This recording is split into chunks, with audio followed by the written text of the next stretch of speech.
নমস্কার বন্ধুরা, গল্পগুচ্ছের ইউটিউব চ্যানেলে আপনাদের স্বাগত। গল্পগুচ্ছ আজকে হাজির হয়েছে একটি ভিন্ন স্বাদের গল্প নিয়ে। গল্পটি ঠিক প্রেমের নাকি বিচ্ছেদের, সেটি আমরা আপনাদের শ্রোতা বন্ধুদের ওপরেই ছেড়ে দিলাম। আমাদের আজকের নিবেদন ভালোবেসে সখী। গল্পে কথকের ভূমিকায় রয়েছে সহেলী, রাইমার ভূমিকায় সুলগ্না, কবিতার ভূমিকায় সৌমিতা, অন্বেষার ভূমিকায় দৃষ্টি, গল্পের লেখক ও অপুর চরিত্রে প্রীতম, এবং সবশেষে গল্পের সূত্রধর ও সোমের ভূমিকায় আমি দীপায়ন। শুরু হচ্ছে আমাদের আজকের নিবেদন ভালোবেসে সখী।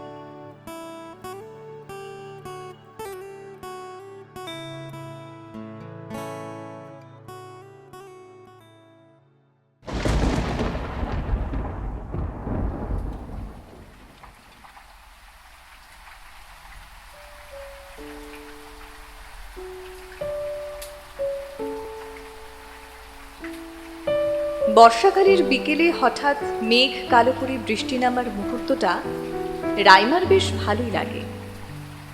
অনেকের কাছে বৃষ্টি অতি বিশ্রী একটা বস্তু হতেই পারে, তবে তার কাছে বৃষ্টি জিনিসটা একটু আলাদা।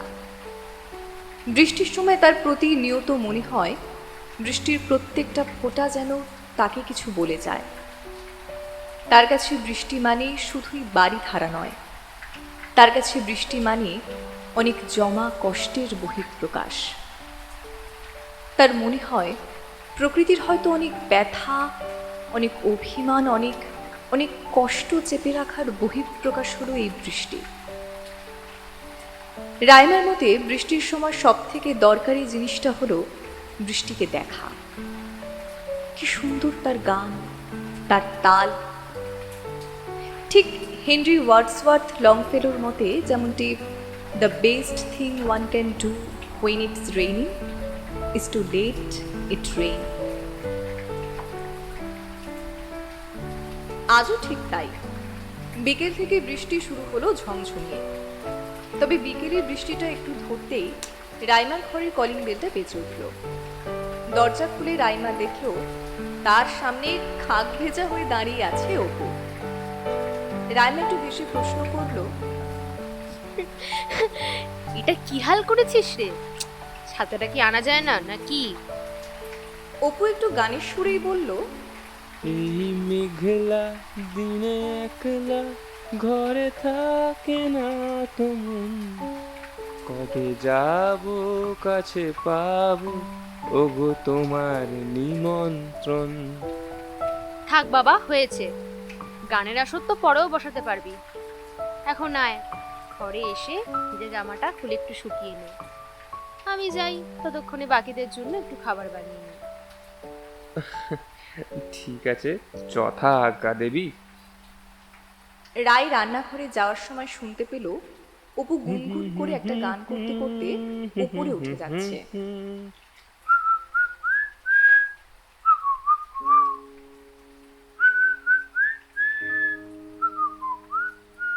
রাই রান্না করতে করতে দেখল ঘড়িতে সময় এখন বিকেল 5টা, আর কিছুক্ষণের মধ্যেই বাকিরা এসে পড়বে। অন্বেষা আর কবিতা আসবে একসাথে, ওইদিকে সোম আসবে একটু পরে। কিছুক্ষণের মধ্যেই বাকিরা এসে হাজির। বৃষ্টির মাত্রা তখন আর একটু ধরেছে। রাইমা সবার সাথে ছাদের চিলেকোঠার ঘরে গিয়ে বসল। তাদের সবার রাইমার বাড়িতে আসর জমানোর এটি হলো একটি প্রধান কারণ। বিকেলের ক্লান্ত সূর্যাস্তের মাঝে একটা নতুন স্নিগ্ধ চাঁদের আগমন যে কতটা শান্তিপ্রিয় হয় সেটা এখানে না এলে বোঝা যায় না। শুধু তাই নয়, রাইমার এই চিলেকোঠার ঘরটা সেই পুরনো দিনের বাড়ির একটা আমেজ বহন করে। ঘরের মধ্যে একটা আলনা আছে, একটা পুরনো দিনের রেডিও আছে, আর আছে একটা মিষ্টি সুবাস, যা এখনকার দিনের বাড়িতে পাওয়া প্রায় দুষ্প্রাপ্য।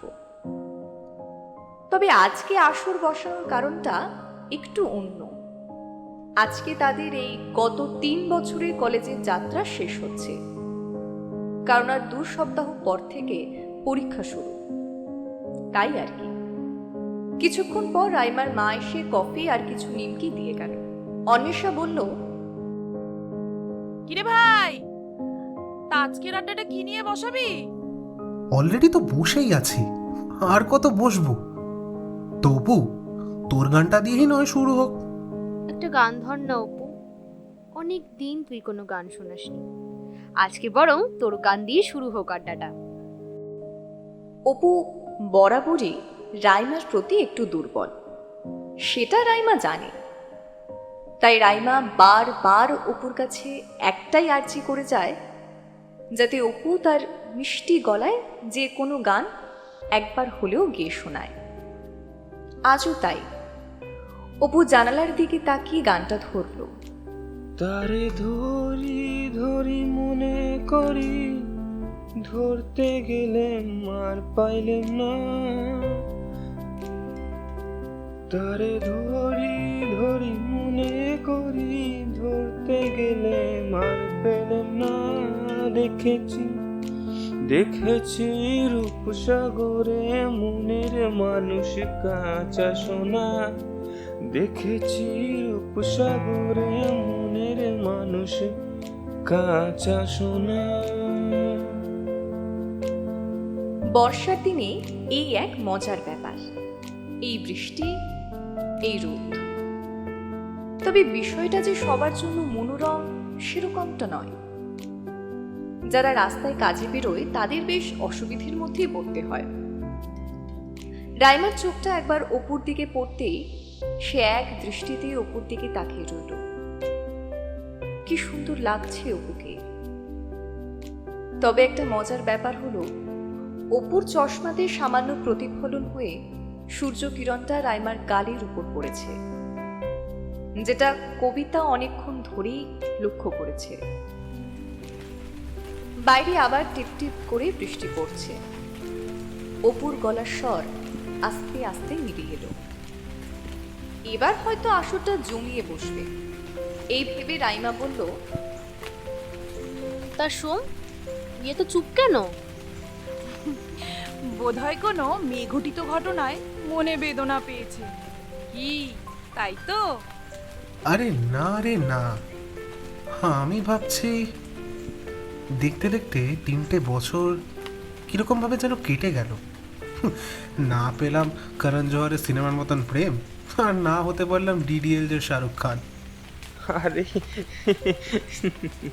তাতে কি আছে সোম, তুই তো সবার জন্য সোমরাজ থেকে যে সোমু হয়েছিস এটাই অনেক। আর কি চাস বলতে একটুখানি? ও হয়তো নিজেকে গরিবের শাহরুখ ভাবছে, তো বলি বাদশা হতে গিয়ে কারোর সাথে আবার হাতশা করে বসিস না। ধর তোরা না, হ্যাঁ একদম যাচ্ছে। আচ্ছা বাদ দে, বলছি আজ তো কলেজের মতো আমাদের আড্ডাও শেষ, হয়তো আবার শেষবারের মতোই দেখা করছি আমরা। তো সবাই সবাইকে কি বলতে চাস একটু শুনি। বেশ তো বেশ তো, সবার আগে আমিই বলি। হ্যাঁ হোক হোক। অপু, তোর গানের গলা সত্যিই খুব সুন্দর রে। পারলে একটু যত্ন নিস গানের, দেখিস তুই অনেক বড় হবি। আর এই যে সোম, এত মন খারাপ করিস না। তুই না এসআরকের ফ্যান, তাহলে ভাই হাসতে থাক, ক্যাশ থাক। জীবন বড্ড কঠিন, সহজে হেরে যাস না ভাই। আর রাইমা, তোকে আমি কি বলি বল, তুই তো আমার কলেজের বেটার হাফ রে। কবিতা, চিন্তা নেই বস, তোর নামটা তুই সার্থক করবি, এটা আমি একদম নিশ্চিত। আমার জন্মদিনের গিফট দেওয়া তোর সেই উপহারটার মধ্যে না, তোর এই 21 নম্বর কবিতাটাই সত্যিই খুব সুন্দর রে। নে নে, এবার তোদের পালা। আমি অপুকে আর আলাদা করে কি বা বলবো, শুধু একটাই লাইন বলবো, না হো কে ভি করিব তো হমেশা পাস থা। Thank you for everything. আর কবিতা, তুই ভারী মিষ্টি রে। আর এই যে সোম, অন্বেষাকে এবার তো একটু টাইম দে। কতদিন বলতো তোর জন্য আর অপেক্ষা করবে ও? এবার তোকে একটু তোর সাথেও টাইম কাটাতে নিয়ে যা। নে বাবা, আমারও শেষ। তা সোম, অন্বেষাকে নিয়ে যাচ্ছিস তো তাহলে? হ্যাঁ রে রাইমা, ওই তো আমার একটা মাত্র বউ। থাক, হয়েছে বাবু, হার না। এবার বেশি বললে আমার আর হজম হবে না গো। কবিতা, ছোট্ট বোন আমার, জীবনে অনেকটা পথ এগিয়ে যাবি, তবে তখন কিন্তু আর পিছনে ফিরে তাকাস না।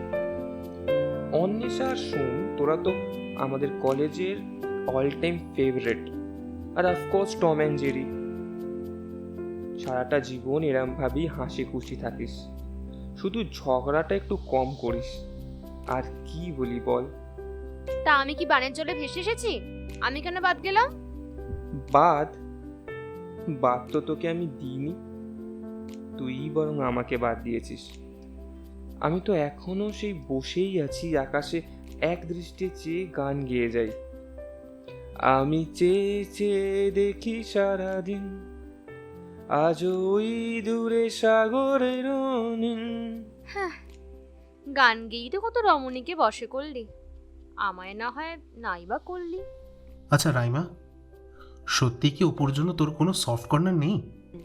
আরে আছে আছে, না থাকলে কি আর অপুর সাথে সারা রাত ধরে টেক্সটে কথা বলতো? নয়নে তুমি, মুখে তবু লাজ, ভালোবাসি তোমায় বলি বোঝে আজ। কি রাইমা, তাই তো? কিছু তো আছে। আছে।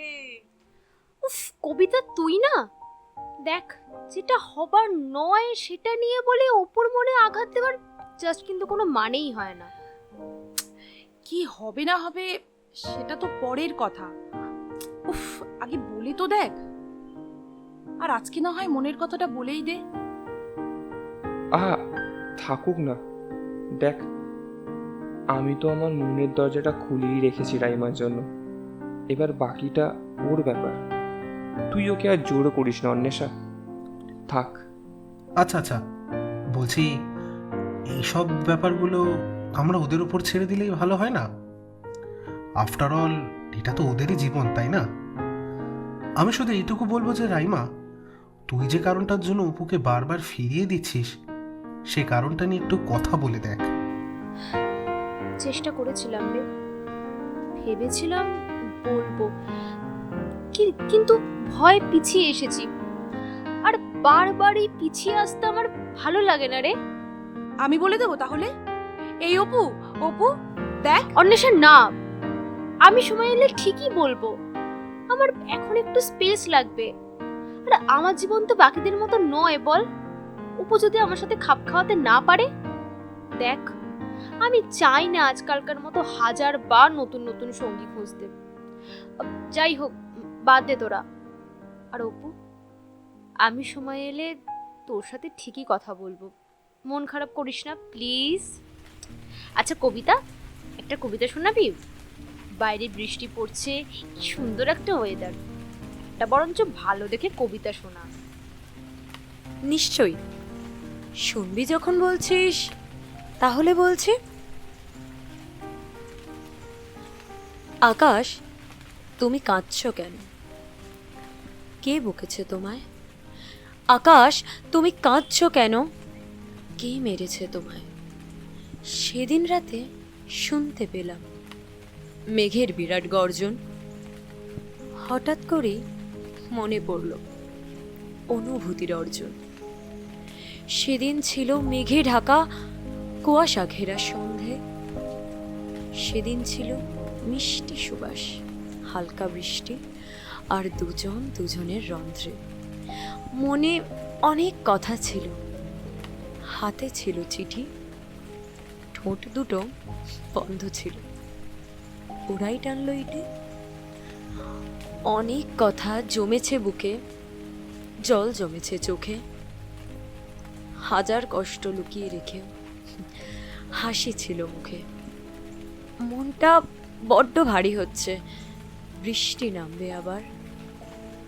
মৃত্যু হয়তো দাঁড়িয়ে আছে, সময় হয়েছে যাবার। সেদিন অনেক কথা ছিল, চিঠিতে ছিল লেখা, যত্ন করে লিখেছিলাম। এটাই হয়তো আমাদের শেষ দেখা। সারা ঘর নিশ্চুপ, রাইমার চোখের কোণে একটা ফোঁটা জল জমে। অন্বেষা সুমির কাঁধে মাথা রেখে শুয়ে। অপু গুনগুন করে একটা গান ধরল, যেটা এই পরিস্থিতির সাথে খুব সুন্দরভাবে মানিয়ে যায়। हमको मिली है आज ये घड़ियां नसीब से, जी भर के देख लीजिए हमको करीब से, फिर आपके नसीब में ये रात हो न हो, शायद फिर इस जन्म में मुलाकात हो न हो, लग जा गले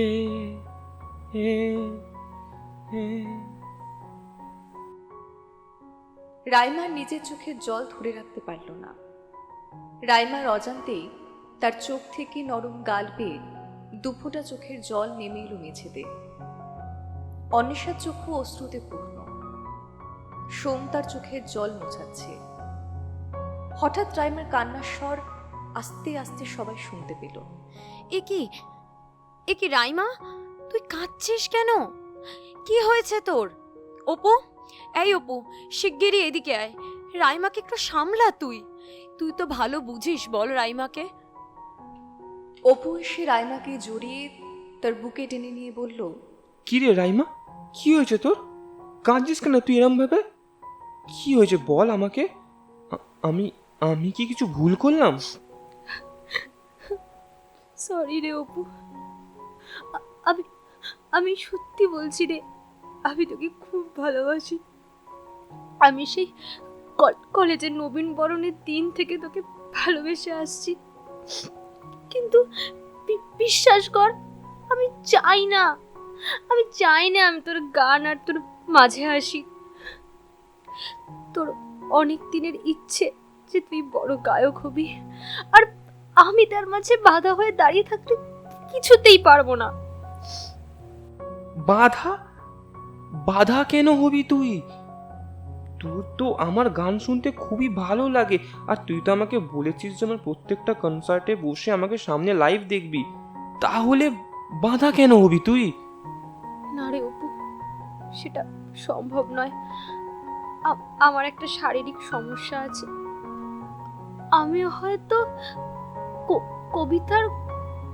কবিতার ওই মেয়েটার মতোই। আজকে তো আমাকে সবটা খুলে বল, আমার কাছে আর কিছু লুকোস না প্লিজ, আজকে পুরোটা বল আমাকে। অপু রাইমার চোখের জল মুছিয়ে দিল।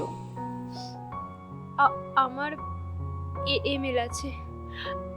আমি হয়তো আর ওই 2 থেকে 3 বছর। চিন্তা নেই রাইমা, দেখ আমি তো আছি। আর ব্লাড ক্যান্সার রিলেটেড যে কোনো সমস্যা তো এখন নিরাময় করা যায়। তাহলে তুই বুঝছিস না অপু, এএমএল হচ্ছে সব থেকে মারাত্মক ধরনের ব্লাড ক্যান্সার। মাত্র 0.1% লোক ফিরে আসে। আচ্ছা রাইমা, তুই কি ভেবেই নিয়েছিস যে তুই আর ফিরবি না? তুই তো আর ভবিষ্যৎ দেখতে পারিস না, বল? তাহলে আগে থেকে এইসব ভেবে লাভ আছে কিছু? আর বাবু, আজকে না তোর রিপোর্ট আসার কথা, দেখ না আগে কি বলে। এগুলো না দেখি তুই কেন এত কিছু ভাবছিস? এরই মধ্যে রাইমার মা তাদের এসে কফি দিয়ে গেল। কাকিমা দেখল রাইমার চোখ ভিজে। অপুর কাঁধে মাথা রেখে শুয়ে আছে রাইমা। কাকিমা অপুকে জিজ্ঞেস করলে অপু কাকিমাকে নিয়ে ছাদের দিকে গেল। অপু রাইমার ব্যাপারে জিজ্ঞেস করলে কাকিমা তাকে জানায় যে ডাক্তাররা বলেছে যে দিনে দিনে রাইমার শরীর স্বাস্থ্য ঠিক হচ্ছে এবং সে খুব তাড়াতাড়ি সুস্থভাবে আবার ফিরবে। অপু যেন একটু শান্তি পেল। কাকিমা তাকে জানিয়েছে যে রাইমাকে এখনো কিছু জানানো হয়নি, কারণ ডাক্তার কিছুক্ষণ আগেই ফোন করে জানিয়েছে। এত সুন্দর একটা খবর শুনে অপুর চোখ দিয়েও এক ফোঁটা জল বেরিয়ে এলো। যাক, মেয়েটা তাহলে এবার একটু শান্তি পাবে। অপু তাড়াতাড়ি ঘরে ঢুকে রাইমার সামনে সবটা খুলে বলতেই রাইমা অপুকে শান্তির সাথে জড়িয়ে ধরল। অপু যেন এতদিন পরে বুঝতে পারছে যে শান্তি কাকে বলে। রাইমার উষ্ণ নিঃশ্বাস তখন অপুর বুকে, তার উপস্থিতি জানান দিচ্ছে। রাইমার চোখে জল মোছাতে মোছাতে অপু বলল, জানিস তো রাইমা, জীবনটা না অতটাও সহজ নয় রে। মৃত্যু তো আমাদের চিরদিনের বন্ধু। আজ নয়তো কাল ঠিকই আসবে, কিন্তু বেঁচে থাকার মধ্যে যে মজাটা, সেটাই আসল জীবন।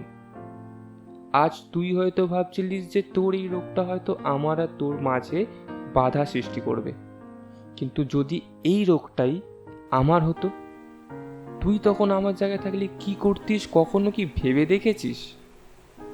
অপেক্ষা করতাম।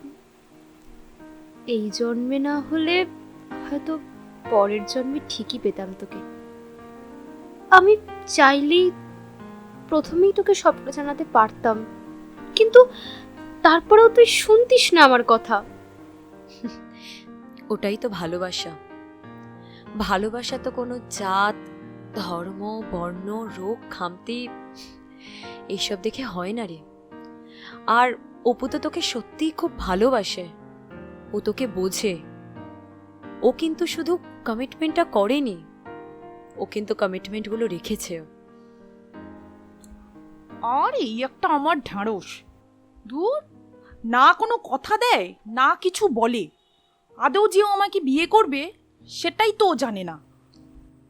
কি বলতো অন্বেষা, কমিটমেন্ট করলেই হয় না রে, সেটাকে রাখতেও অনেকটা বাধা পেরোতে হয়। সোম হয়তো মুখে কিছু বলে না, ও কিন্তু ওর সাধ্য মতো নিজের সেরাটা দেওয়ার চেষ্টা করে। আমার কাছে পাশে থাকাটা খুব দরকারি। দুঃখের দিনে কেউ পাশে থাকে না, বিশ্বাস কর। শুধু থাকে নিজের ভাবনা, আর তুই নিজে, আর কেউ না। অপু, জানিস তো, অনেকবার ভেবেছিলাম যে তোর ভালোবাসাটা হয়তো দুদিন পরে মুছে যাবে, কিন্তু পারিনি রে। বৃষ্টির দিনে তোর ওই মিষ্টি কণ্ঠটা আমার কানে আসতো। রাতে স্বপ্ন দেখতাম তুই এসে গান গেয়ে আমাকে ঘুম পাড়িয়ে দিচ্ছিস।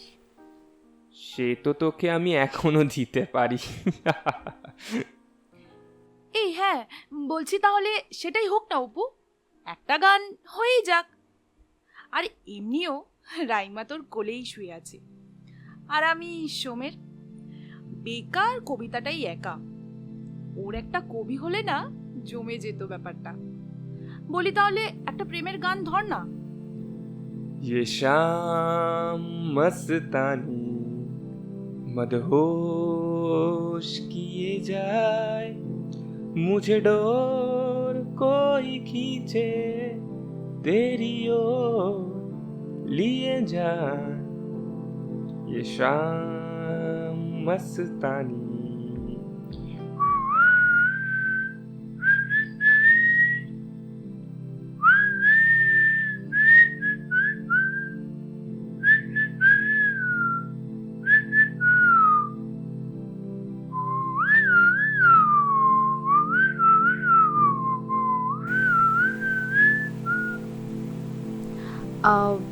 বলছি মানে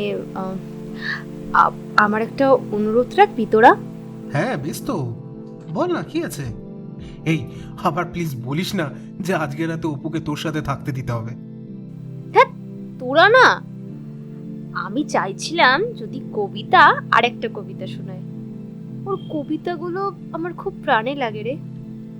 বাবা, ঢং করছি, দাঁড়া।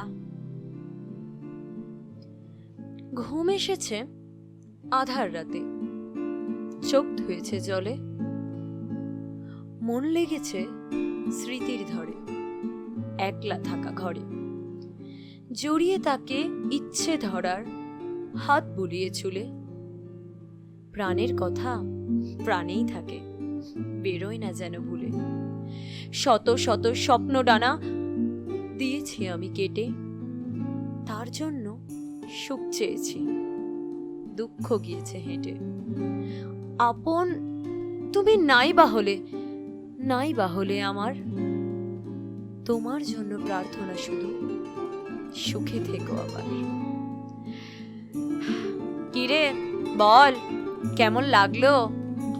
উফ, চুমু পুরো সেরা সেরা হয়েছে ভাই। তবে এই বইটা কবে বেরোচ্ছে? এই তো পরের মাসে, 11ই ডিসেম্বর। আচ্ছা, ওই দিনই তো অপুর জন্মদিন না? বেশ ব্যাপার তো। হ্যাঁ ঠিক তো, আমি একদম ভুলেই গেছিলাম। এই নে অপু, তোর বার্থডে গিফট। ও সরি, তোর অ্যাডভান্স বার্থডে গিফট।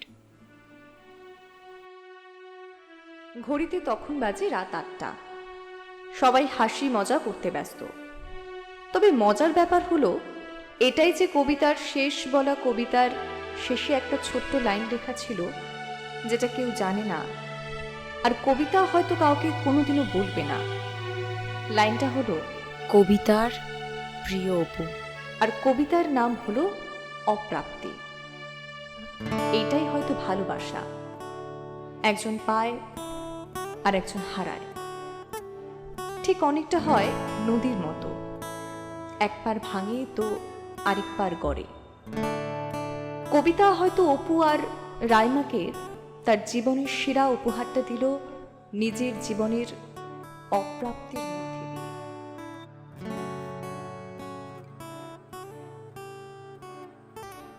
এতক্ষণ শুনছিলেন ভালোবেসেছো কি। আশা করছি গল্পটি আপনাদের মন ছুঁয়ে গেছে। গল্পটি ঠিক কিসের বলুন তো? ভালোবাসা নাকি বিচ্ছেদ? কি মনে হচ্ছে কমেন্ট করে অবশ্যই জানাবেন আমাদেরকে। আর লাইক ক্লিক করে আমাদেরকে সাপোর্ট করতে একদম ভুলবেন না। যদি আপনারা আমাদের গল্পগুচ্ছ চ্যানেলে নতুন হয়ে থাকেন তাহলে অবশ্যই সাবস্ক্রাইব বাটনটি ক্লিক করে বেল আইকনটি অন করে নেবেন, যাতে নতুন যে কোনো গল্প এলেই আপনাদের কাছে সবার আগে পৌঁছে যায়। আর হ্যাঁ, গল্পটা কিন্তু শেয়ার করতে একদম ভুলবেন না। নমস্কার।